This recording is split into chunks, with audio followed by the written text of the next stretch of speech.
Paradise found, storm brewing. The Poseidon paradise vibrated with a subtle, underlying energy, a mechanical pulse mirroring the rising excitement felt across its opulent decks. Sunlight blazed off the burnished metal and the towering glass panels, transforming the aft section into a radiant spectacle. Corks popped like miniature cannons, their foamy spray momentarily obscuring the artfully displayed buffet, an edible map of global cuisine. A string quartet, elevated near the glimmering infinity pool, offered a sweet serenade to the departing passengers, the melody dissolving into the immensity of the open sea. White-clad waiters expertly navigated the throng, balancing trays laden with vibrant, tropical concoctions, a lively blend of laughter, conversations, and the delicate chime of glassware created a symphony of indulgence and anticipation.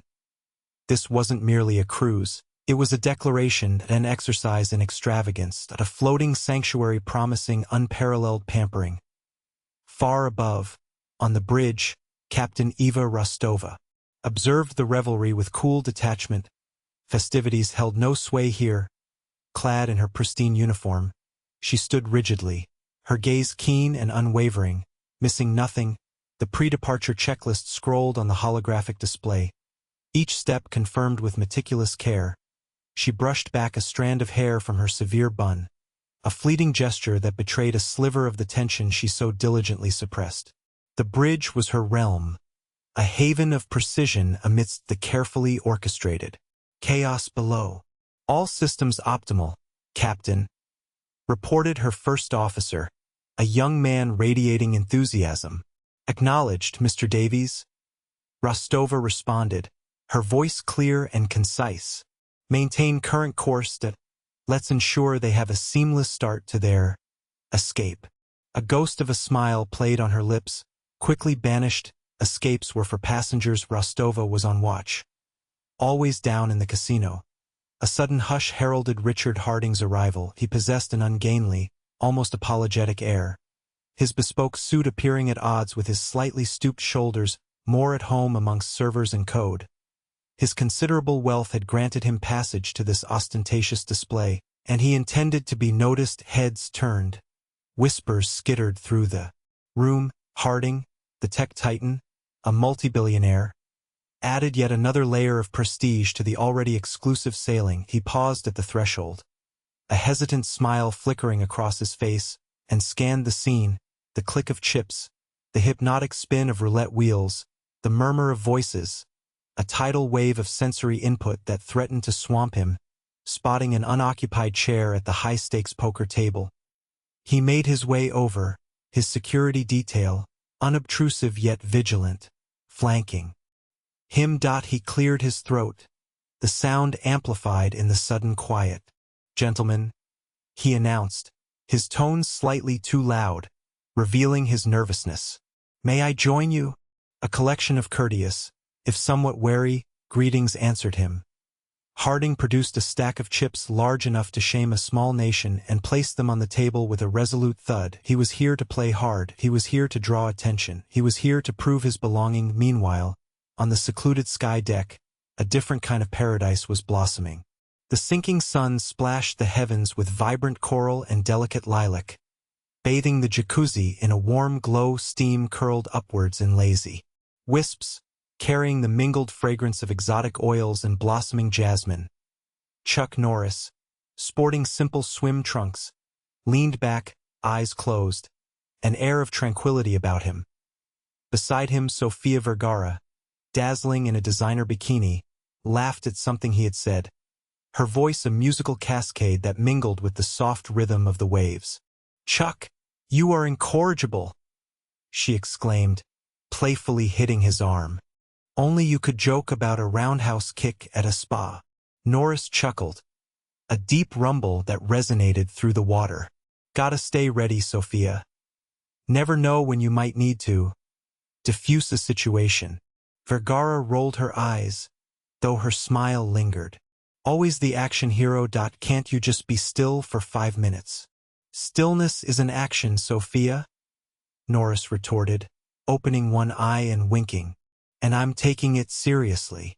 They settled into a comfortable silence, broken only by the gentle lapping of the water and the distant melody of the string quartet. For that moment, the world beyond the jacuzzi vanished. They were simply two people, savoring life's simple pleasures, bathed in the radiant hues of a flawless sunset. Back on the bridge, Rostova detected a subtle anomaly on the radar at a small vessel, approaching with alarming speed. Too swift for a fishing trawler, too proximate for comfort. She frowned, her instincts prickling. "Mr. Davies," she said, her voice clipped. "Track the vessel approaching from the southwest. Acquire their identity and establish comms." Davies' fingers danced across the console, his brow creased in concentration. "No response, Captain. Vessel is unregistered. Velocity increasing." Rostova's expression hardened. This wasn't an accident. This wasn't practice. "Alert security," she ordered, a hint of steel entering her tone. "Prepare for potential incursion." The sun vanished below the horizon, casting stark, ominous shadows across the deck. The music swelled, the laughter intensified, the champagne flowed freely, and no one perceived the subtle shift in atmosphere, the nascent tension that had begun to weave beneath the veneer of paradise, and no one, save the captain on the bridge, her gaze locked on the approaching vessel, her hand hovering near the emergency klaxon. The squall was gathering, and it was bearing down on the Poseidon paradise. Shadows in the galley. The humid air of the service entrance clung to Seraph like a shroud as he stepped off the launch, the Poseidon paradise looming above, a monstrous silhouette against the twilight sky. He adjusted the ill-fitting chef's whites, a uniform that felt like a brand against his skin behind him. His team followed, their faces grim under the pretense of weary kitchen staff returning from shore leave. Each carried a nondescript duffel, its contents far removed from knives and serving spoons. "Remember the plan?" Seraph murmured, his voice a low rasp that barely carried over the clang of distant machinery. "No deviations. We move as shadows." They dispersed into the bowels of the ship, their movements practiced and efficient. Seraph made his way to the galley, a sprawling stainless steel labyrinth humming with the constant thrum of refrigeration units.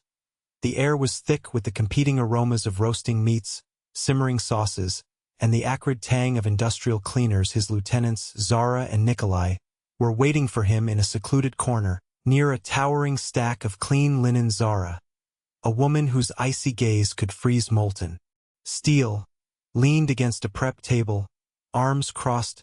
Nikolai, built like a bear and radiating barely suppressed violence, paced restlessly. "Everything's in place," Zara reported, her voice clipped and precise. "The access codes are working. The cameras on Deck 7 have been looped." "Good," Seraph said, his eyes scanning the cavernous galley. "What about the security patrols?" "Predictable," Nikolai grunted. "Routine. We can avoid them easily enough. The main issue is the internal staff. They're like cockroaches everywhere." "They're also our cover," Seraph reminded him, his gaze hardening. "Blend in. Don't draw attention." He unzipped his duffel, withdrawing a set of detailed blueprints of the Poseidon paradise. The ship's layout was meticulously marked, highlighting key access points, security checkpoints, and the locations of the engine room, the bridge, and the communications hub. He spread the plans on a nearby table, the harsh fluorescent lights reflecting off the glossy paper. "The primary objective remains the same," Seraph said, his voice low and intense. "Secure the bridge. Cut off all external communication. Zara, you're with me. Nikolai, you take point on the engine room. We need to control the ship's propulsion." "Understood." Both Zara and Nikolai nodded, their faces masks of grim determination as they reviewed the plans. A young crew member, no older than 20, approached them, pushing a trolley piled high with dirty dishes. He stopped abruptly, his eyes widening slightly as he took in the scene. 3 unfamiliar faces huddled over blueprints in a restricted area. "Can I help you find something?" he asked, his voice hesitant. Seraph straightened up, his expression carefully neutral. "We're new," he said, forcing a smile. Just getting our bearings. Big ship, you know? The crew member studied them for a moment, his gaze lingering on the blueprints. Something about their demeanor, their intense focus, seemed out of place. Kitchen staff didn't pore over schematics. Right? He said slowly, his suspicion palpable. Well, welcome aboard, Dad. If you need anything, just ask. He pushed his trolley past them, his eyes fixed on the deck. Seraph watched him go, a flicker of annoyance in his eyes. Too observant. He muttered. We need to be more careful. He's just a kid, Zara said dismissively. He won't cause any problems. Don't underestimate anyone, Seraph warned, his voice sharp. Complacency is our enemy. He returned his attention to the blueprints, his fingers tracing the ship's intricate network of corridors and compartments. He examined security protocols, searching for weaknesses. He knew time was of the essence. He had to be perfect. As the galley bustled with activity, Seraph felt the weight of the mission pressing down on him. The Poseidon Paradise, a floating palace of opulence and excess, was about to become a stage for something far more sinister. The shadows in the galley deepened, concealing their intentions, obscuring the truth. As the first tendrils of fear began to spread through the ship, the iron fist descends. The heavy door to the bridge shuddered as it burst inward, splintering the polished wood of its frame. Seraph, face grim and weapon raised, led the charge behind him. Two more figures in chef's whites followed, their professional demeanor replaced with a ruthless efficiency as they leveled silenced weapons at the startled bridge crew. Freeze! Don't move! Seraph's voice, amplified by a small throat microphone, cut through the quiet hum of the navigation equipment. Captain Rostova, seated at the central console, reacted instantly. Years of training and a natural instinct for command propelled her from her chair. Security breach. Code red. Seal the bridge. She barked into her headset, her fingers already flying across the emergency lockdown panel. It was too late. One of Seraph's team moved with lightning speed, a taser arcing electricity towards the comms officer. He crumpled silently, his headset clattering to the floor. Another terrorist disarmed the helmsman with brutal efficiency, a sharp crack echoing as his wrist twisted at an unnatural angle.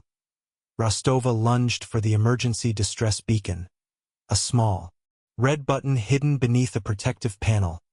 Before her fingers could reach it, Seraph intercepted her, his hand clamping down on her wrist with surprising strength.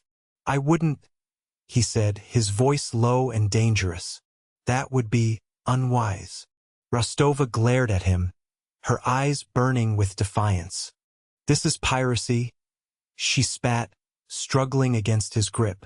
You won't get away with this. Seraph's lips curled into a mirthless smile. Piracy implies a motive of personal gain, Captain. This is something else entirely. He nodded to one of his team, who produced a roll of duct tape. Secure her. Rostova fought with a ferocity that belied her slender frame. She kicked, she bit, she twisted, but the two terrorists were too strong. They forced her into a chair, binding her hands and feet with the unforgiving tape. The taste of blood filled her mouth where one of them had landed a glancing blow. Efficient, Seraph commented, observing the subdued captain. He turned his attention to the navigation console. Cut all external communications. Scramble the satellite links. I want this ship isolated. Within minutes, the bridge was under their complete control. The crew, subdued and bound, were huddled in a corner, their faces pale with fear. Rostova, her jaw clenched, watched Seraph with a mixture of hatred and grim resignation. She knew, with a chilling certainty, that this was only the beginning. A low, guttural static crackled through the ship's intercom system, followed by Seraph's voice, now amplified and distorted. Attention all passengers and crew of the Poseidon Paradise. This is not a drill. This vessel is now under our control. A collective gasp rippled through the ship. In the grand dining hall, forks clattered against china as conversations abruptly ceased. On the sun deck, The rhythmic splashing from the pool faded into an uneasy silence in the casino.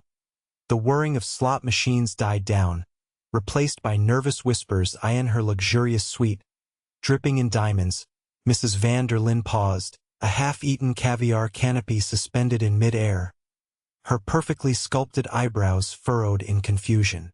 "Did I hear that correctly, darling?" she asked her poodle, Fifi, who yapped nervously in response in the engine room. The chief engineer, a grizzled veteran named Kowalski, froze mid-wrench turn, his face etched with disbelief. He exchanged a worried glance with his assistant. "What the hell was that?" Back on the bridge, Seraph continued his broadcast, his voice devoid of emotion. "We understand that this may cause some inconvenience. However, we assure you that your safety is our primary concern. Cooperate with our instructions and no one will be harmed." A lie. Rostova knew it, and somewhere deep down she suspected many of the passengers knew it too. "Our demands are simple," Seraph continued, his voice now laced with a chilling edge. "We require the immediate release of all political prisoners currently held by the governments of—" He paused, and Rostova knew this was the crucial part, the piece of the puzzle that would reveal their true agenda. The United States, the United Kingdom, France, and Israel. A stunned silence hung in the air, thicker than the sea mist that often shrouded the ship. Political prisoners? This wasn't just piracy. This was terrorism. Failure to comply with these demands will result in consequences, Seraph concluded, the threat hanging heavy in the air. "You have 24 hours. The clock is ticking." The intercom clicked off, leaving a void filled only by the rising tide of panic on the bridge. Seraph turned to Rostova, his eyes cold and calculating. "You understand the stakes, Captain?" Rostova met his gaze, her expression unreadable. "Perfectly," she said, her voice tight with suppressed fury. "But you underestimate the resolve of those you threaten. And you overestimate your own." "Hot tub justice," Sofia Vergara yelped, nearly catapulting herself out of the hot tub. The spray of panicked water momentarily obscured the scene unfolding around them. Masked figures in tactical gear, assault rifles glinting under the garish neon lights of the Poseidon Paradise's upper deck. "Dios mío, what is happening?" she shrieked, clutching her designer handbag as if it were a shield against the encroaching chaos. Chuck Norris, however, remained remarkably still. The jets of the hot tub massaged his back, the artificial warmth a stark contrast to the chilling scene that he watched. Eyes narrowed, as the terrorist Seraph's crew. He presumed barked orders in heavily accented English, herding passengers toward the main ballroom. Fear, thick and palpable, hung in the air, mingling with the chlorine scent that he took a slow, deliberate breath, the kind he usually reserved for calming himself before a particularly challenging roundhouse kick. Sofia, still trembling beside him, was a distraction, a damsel in distress requiring, well, rescuing. He couldn't just sit here. "Stay calm, Sofia," he said, his voice a low rumble that barely registered over the rising panic. "Everything will be all right." A blatant lie, but necessary. He slowly rose from the hot tub, water sluicing off his sculpted physique. He ignored Sofia's wide-eyed stare and the incredulous glances of the few remaining passengers huddled near the bar, paralyzed with fear.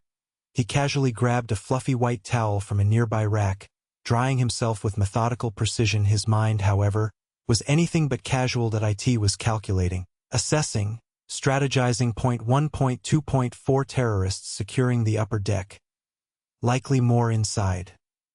The ballroom was the immediate destination. A choke point. He needed to disrupt their plan, create confusion, buy time. His gaze fell upon the discarded champagne bucket next to a lounge chair, still half filled with ice. Perfect. As he moved, a young terrorist, barely out of his teens, detached himself from the group and approached Norris, his rifle raised. "Hey you! Get with the others, now!" The terrorist's voice cracked with nervous bravado. Norris stopped, towel draped casually over his shoulder. He looked at the terrorist, his gaze unwavering. "I believe you have me confused with someone who takes orders." The terrorist's eyes narrowed behind his mask. He fumbled with the safety on his rifle. "Don't be a hero, old man. Just move." Norris smiled faintly, a smile that didn't reach his eyes. "I'm not being a hero, I'm being efficient." With a speed that belied his age, Norris scooped the champagne bucket, ice and all, and hurled it at the terrorist. The bucket connected with a sickening thud, sending the terrorist sprawling, ice cascading across the deck. The rifle clattered to the ground. Before the terrorist could recover, Norris was on him. He seized the fallen rifle, reversed it in his grip, and brought the butt down hard on the terrorist's temple. The young man groaned and went limp. The other terrorists, alerted by the commotion, turned their attention to Norris. "He's resisting? Kill him!" one shouted, leveling his weapon. Norris didn't wait. He grabbed a nearby sun lounger, hefted it above his head, and charged. The lounger, constructed of surprisingly sturdy aluminum, became an improvised battering ram. He slammed it into the nearest terrorist, sending him flying into a potted palm tree. The remaining two terrorists opened fire. Bullets ripped through the air, tearing holes in the deck chairs and shattering the decorative glass panels surrounding the hot tub. Sofia Vergara screamed again. Burying her face in her hands, Norris dropped the mangled lounger and moved with blinding speed. He deflected a bullet with his forearm, the impact jarring but not debilitating. He closed the distance to the nearest terrorist, delivering a swift, precise kick to the man's solar plexus. The terrorist doubled over, gasping for air. Norris followed up with a spinning back kick, sending the man crashing into the pool. The last terrorist, realizing he was outmatched, tried to flee. Norris wouldn't allow it. He sprinted after him, closing the gap in seconds. He launched himself into the air, executing a flying side kick that connected squarely with the terrorist's jaw. The man went down hard, unconscious before he hit the deck. Silence descended upon the upper deck, broken only by Sofia Vergara's ragged breathing and the distant sound of shouting from within the ship. Norris stood amidst the wreckage. His breathing barely elevated. He surveyed the scene, his expression grim. This was just the beginning. He needed a plan. A better plan. He glanced at Sofia, who was staring at him with a mixture of awe and terror. "Perhaps," he said, a hint of amusement in his voice, "this cruise isn't so relaxing after all." He picked up the discarded rifle and checked the magazine. Fully loaded. Good. He turned and started towards the main ballroom, leaving Sofia alone amidst the chaos, the silent, unspoken promise of protection hanging in the air. He had a ship to liberate. Code red. Harding's gambit. Richard Harding's meticulously groomed fingernails, tools usually dancing over a custom titanium keyboard to orchestrate complex algorithms, now quivered subtly as he battled the antiquated service elevator's controls. Gone was the silk smoking jacket, replaced by the dowdy disguise of a maintenance uniform, liberated from a linen closet near the desolate grand ballroom. The rough-spun fabric was an irritant, a far cry from his favored cashmere. He felt absurd. A vibrant macaw posing as a drab sparrow, yet the masquerade was vital. Harding needed Deck 4, the ship's nerve center for communications. Eavesdropping on fragments of the terrorist scheme, he grasped the gravity of the situation. The world had to learn what was unfolding aboard the Poseidon Paradise. The elevator groaned to a stop. Deck 4. He slipped into the corridor, the harsh glare of fluorescent lights assaulting his vision after the soft luminescence of the upper levels. The air tasted of ozone and carried the sharp, metallic scent of machinery. The comms room was sequestered at the hall's end, its steel door emblazoned with a stark warning, "Authorized personnel only." Harding's throat constricted. He lacked authorization. Still, he was a self-made billionaire who'd sculpted an empire by navigating pathways unseen by others. This was merely another safeguard, although one with potentially deadly consequences. From his pocket, he extracted a slender hacking device, more akin to a luxury pen than a piece of advanced tech. He connected it to the keypad, the tiny screen alive with cascading code. His fingers blurred across the interface, breaching security protocols. With familiar ease, the lock clicked. Inside, the room was a disarray of cables, monitors, and pulsing lights. A row of satellite phones lay dormant on a long table. Knowing the terrorists would monitor the primary system first, Harding disregarded it. Instead, he scanned the room, seeking a contingency. Tucked away in a forgotten corner, obscured by a pile of obsolete nautical charts, he discovered it. A satellite phone, older than his youngest yacht, but apparently operational. It was deliberately hidden, perhaps as an unused emergency backup. A spark of hope ignited within him. He activated it. The screen bloomed with a weak but heartening glow. He rapidly entered a pre-programmed emergency contact, a protected line established years prior for just such a dire situation. The phone rang and rang. Each unanswered ring tightened the knot in his stomach. He pictured the phone ringing in a silent, antiseptic office, a universe removed from the burgeoning chaos on the Poseidon. Paradise. Finally, after an agonizing wait, a crisp, professional voice answered. Secure line. Identify yourself. Harding? Richard Harding. I'm on the Poseidon Paradise. We've been hijacked. Terrorists? Seraph. You must alert the authorities. He was abruptly silenced by a blast of static. A coarse voice, thick with a Slavic inflection, shattered through the speaker. Who is this? Identify yourself. Harding went rigid. Exposed, he slammed down the receiver, adrenaline flooding his veins. He needed to vanish immediately. His eyes darted around the room.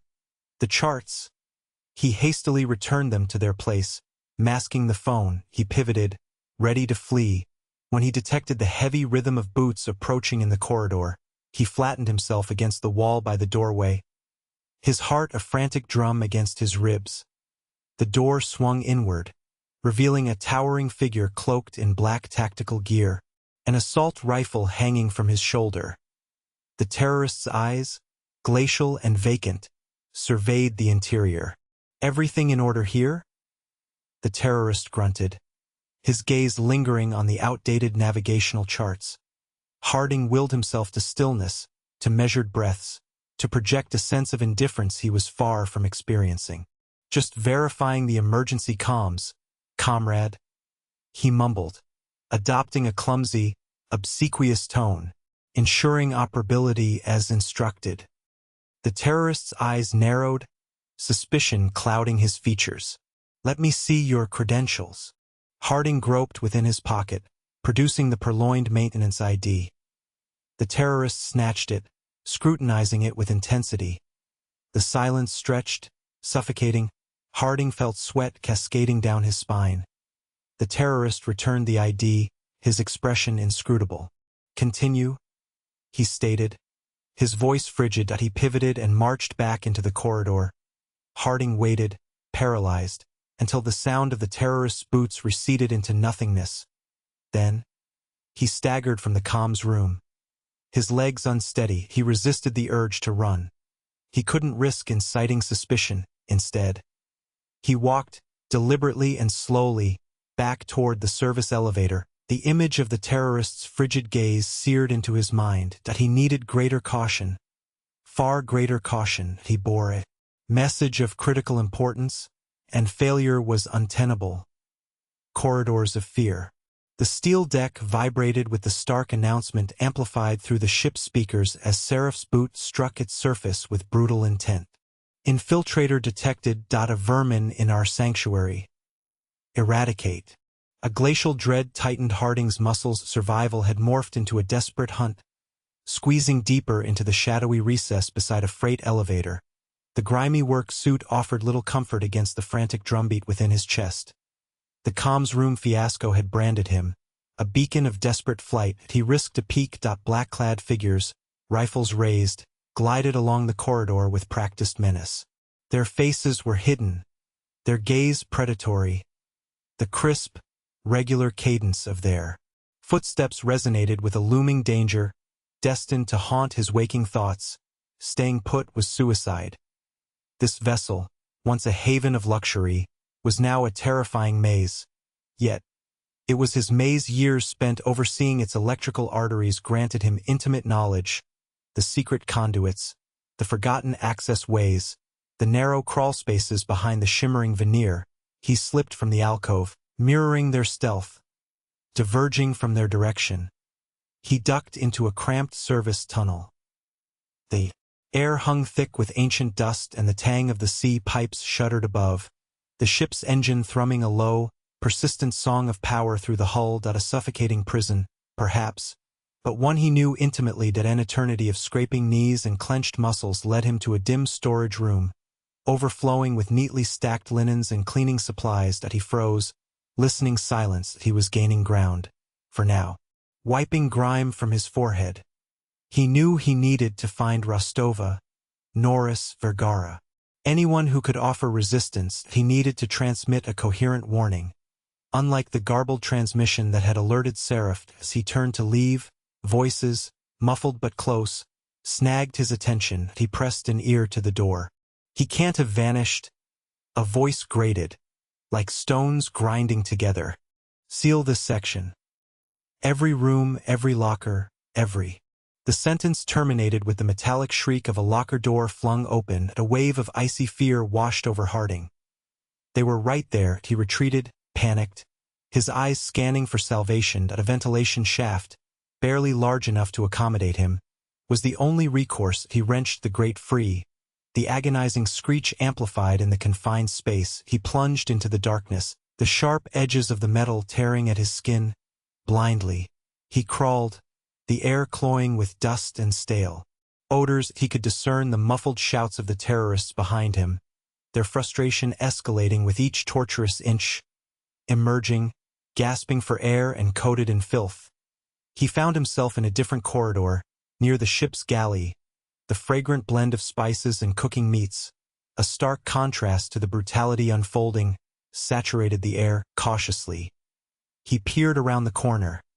They were their .2 terrorists, rifles leveled, stood between him and freedom.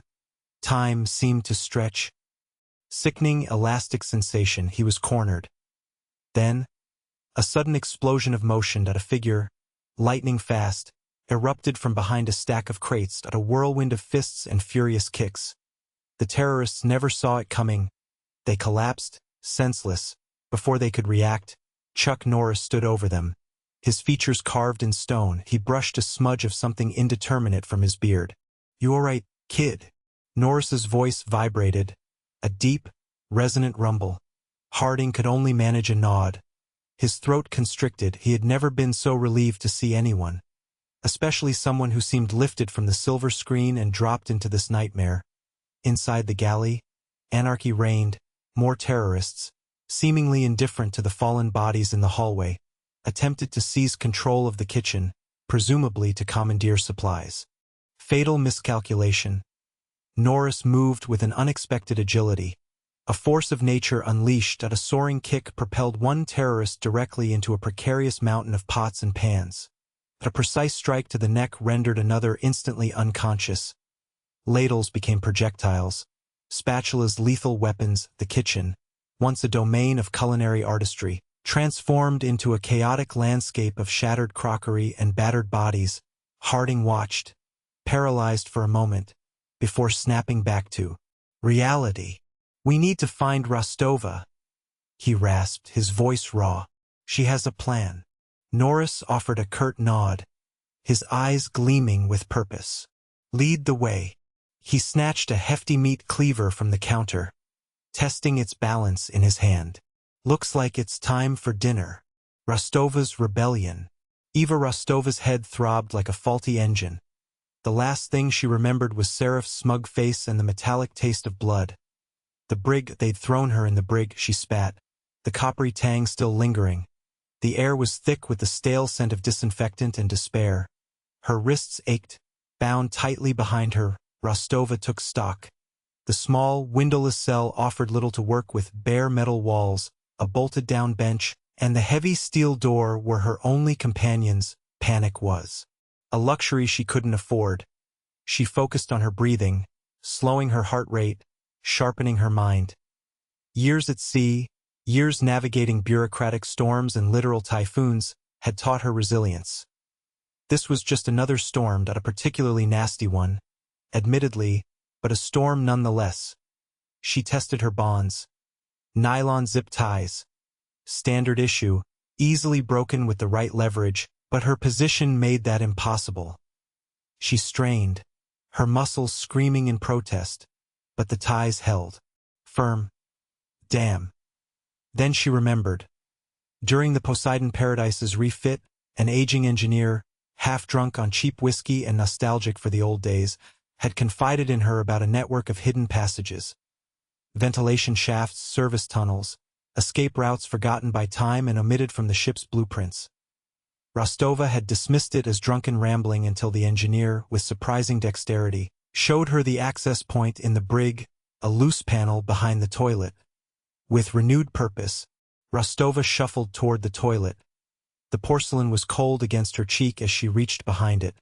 Her fingers fumbling for the telltale seam, there she pressed, and with a soft click, a section of the wall gave way, revealing a narrow, dark opening. Freedom. Or at least, a chance at it. Squeezing through the opening was an exercise in contortion. The passage was cramped, barely wider than her shoulders. Dust motes danced in the faint light filtering from the brig.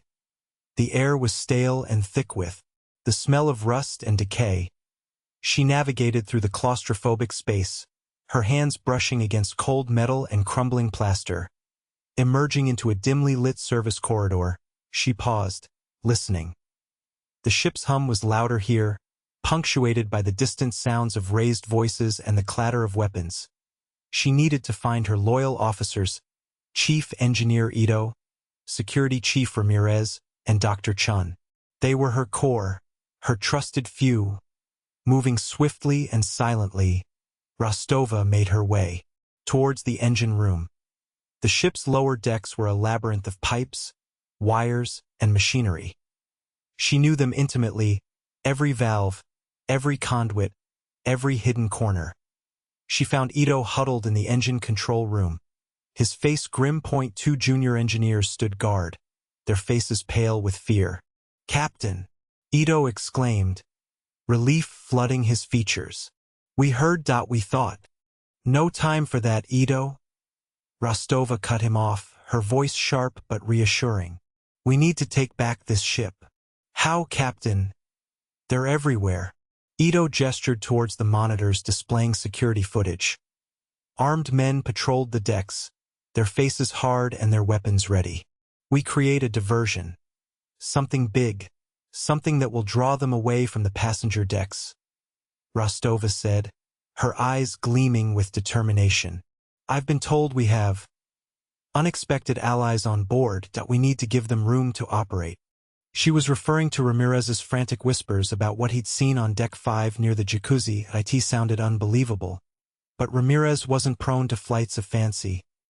Rostova gathered her officers around a schematic of the ship.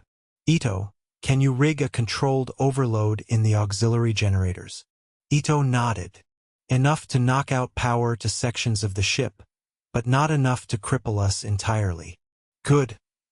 Ramirez, I need you to gather any security personnel you can trust. Arm them. We hit them hard and fast when the lights go out. Focus on the main corridors and the bridge. They'll be expecting us to come from the brig or the engine room. We need to be unpredictable." Ramirez, a burly man with a shaved head and a steely gaze, nodded grimly. "Consider it done, Captain." "Dr. Chun is in the infirmary," Ito volunteered, "guarding the injured." "Tell him to prepare for casualties," Rostova said, her voice hardening. "There will be many." The plan was simple, brutal, and desperate.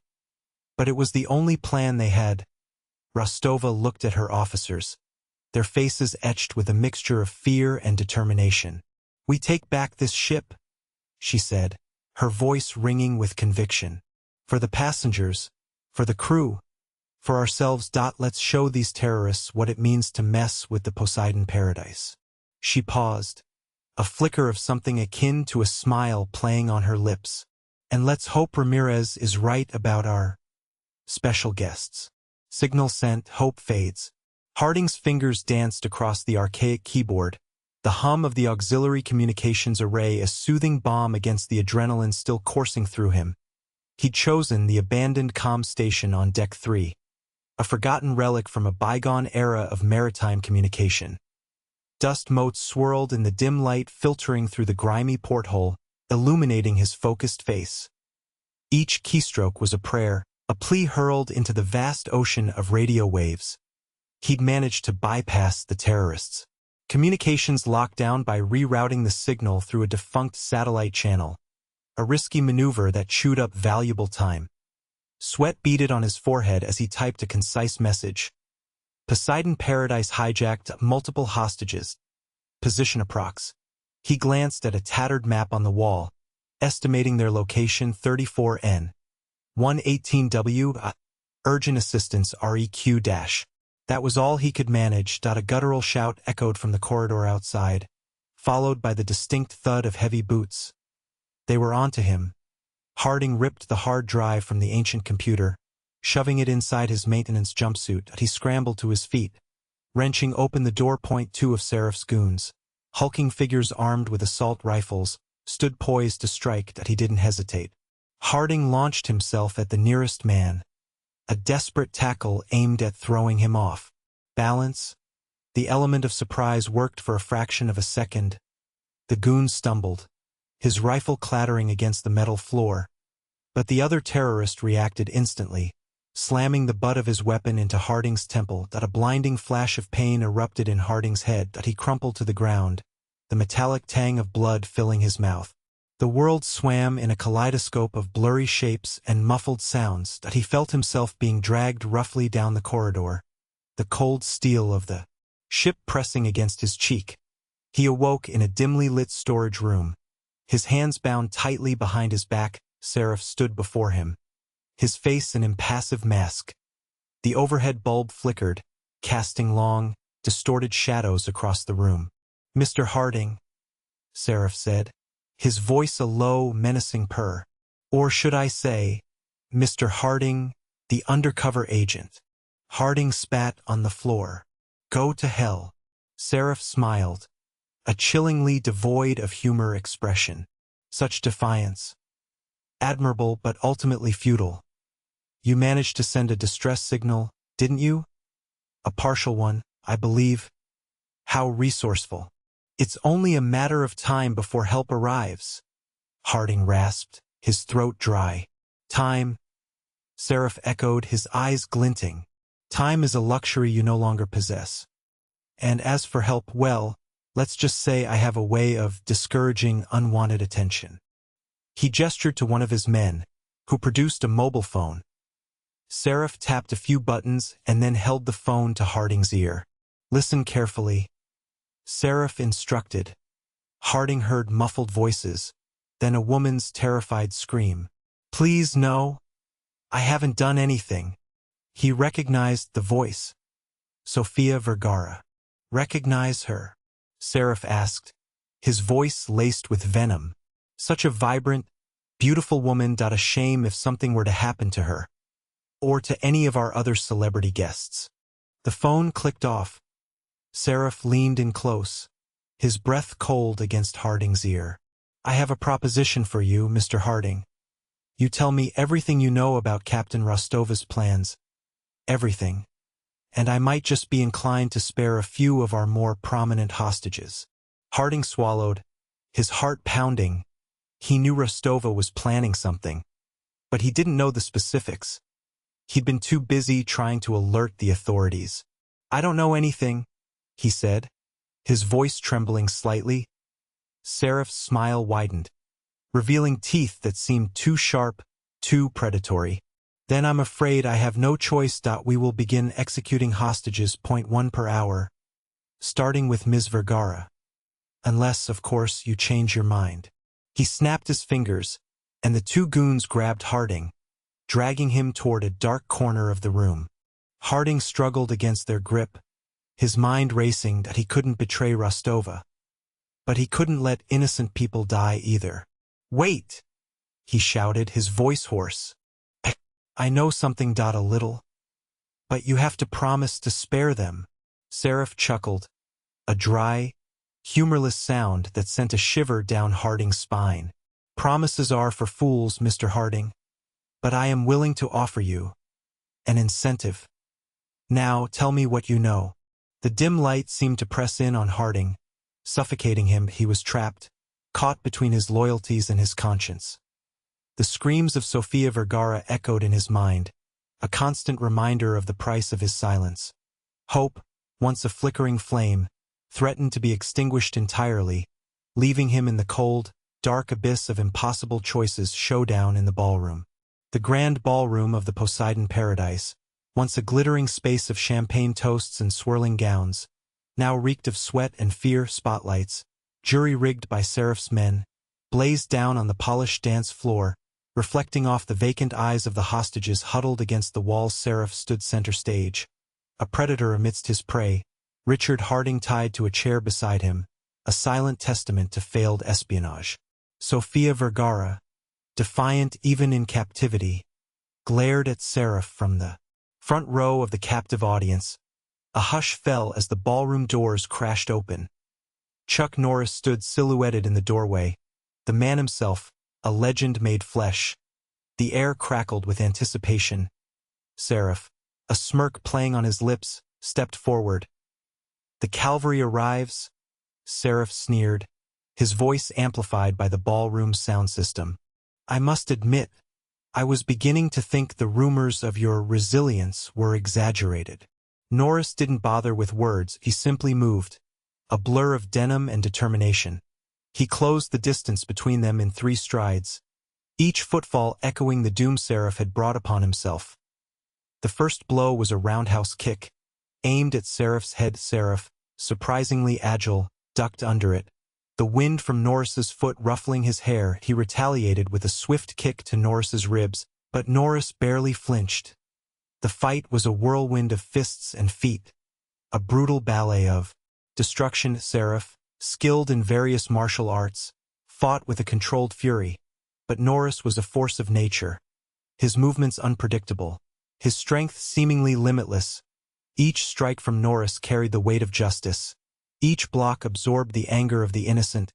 Seraph countered with a series of rapid punches, forcing Norris to retreat momentarily. Impressive, Norris conceded, his voice a low growl. But you're fighting for the wrong side.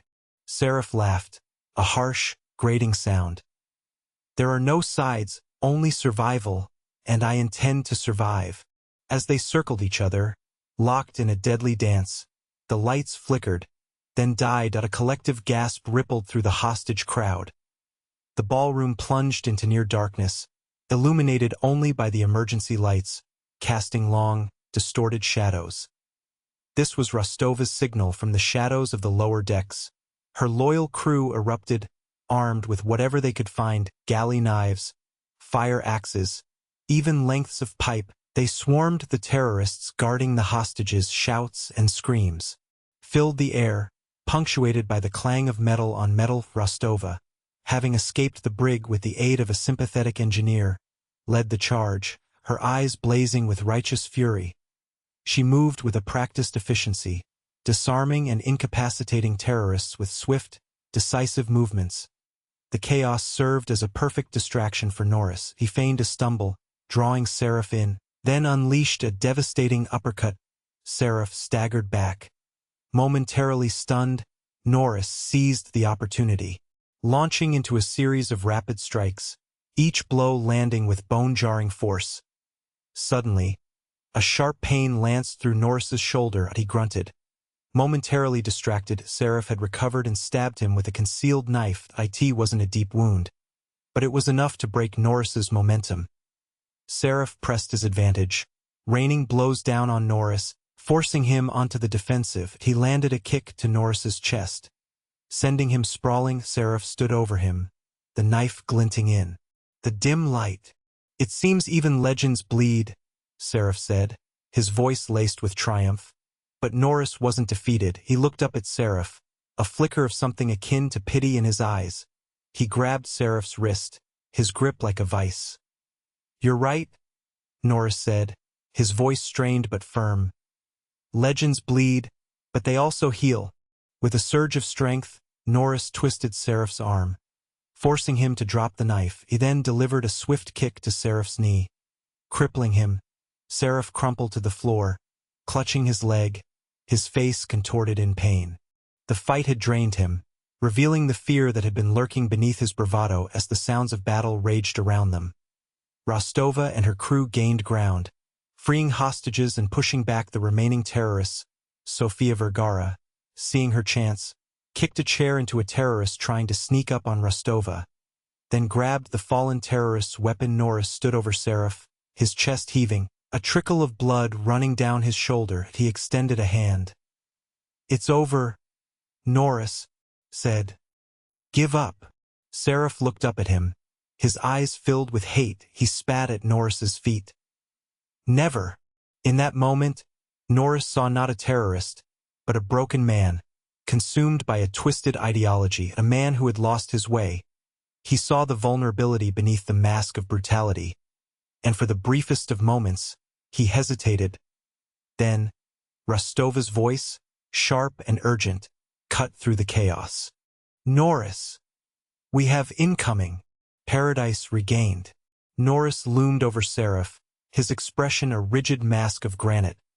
The terrorist leader, stripped of his weapon and his victory, coughed, a thin line of crimson staining his lips. "End it?" he croaked, a spark of defiance still burning in his gaze. "The chance is yours, seize it." Norris remained unmoved. He deliberately picked up Seraph's discarded pistol, its laser sight gleaming. Instead of leveling it at Seraph, he pivoted, the weapon's focus drifting towards the petrified hostages, finally settling on Richard Harding, still trussed to his chair. "Why, Seraph?"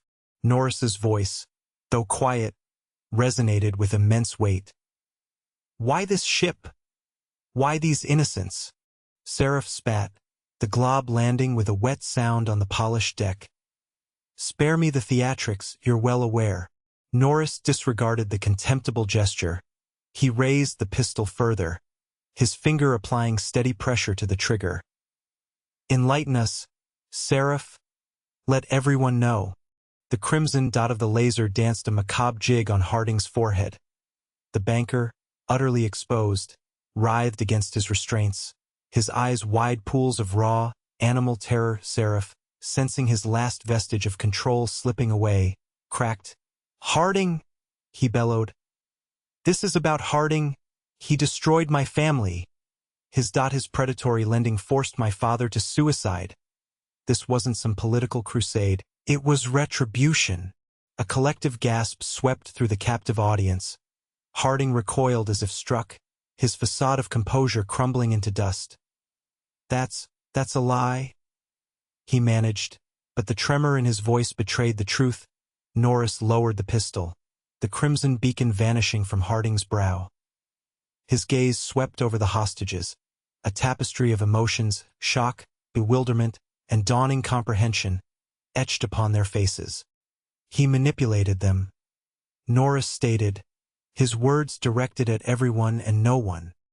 "He used you all as pawns in his personal vendetta." The revelation seemed to drain the remaining resolve from Seraph's men. Rostova, having liberated a segment of her crew, materialized at the ballroom's entrance, weapons at the ready, witnessing their leader's downfall and their mission revealed as mere private vengeance. The remaining terrorists relinquished their arms, the clatter of metal against the deck echoed in the suddenly hushed space. "Secure them," Rostova commanded, her tone resolute and unwavering. Her crew moved with practiced precision, disarming and immobilizing the defeated terrorists. The tension, palpable as a physical presence, began to unravel. The hostages, tentatively, began freeing one another. Abruptly, the vessel shuddered violently, sending bodies careening. An announcement blared over the ship's speakers, Rostova's voice, strained but clear.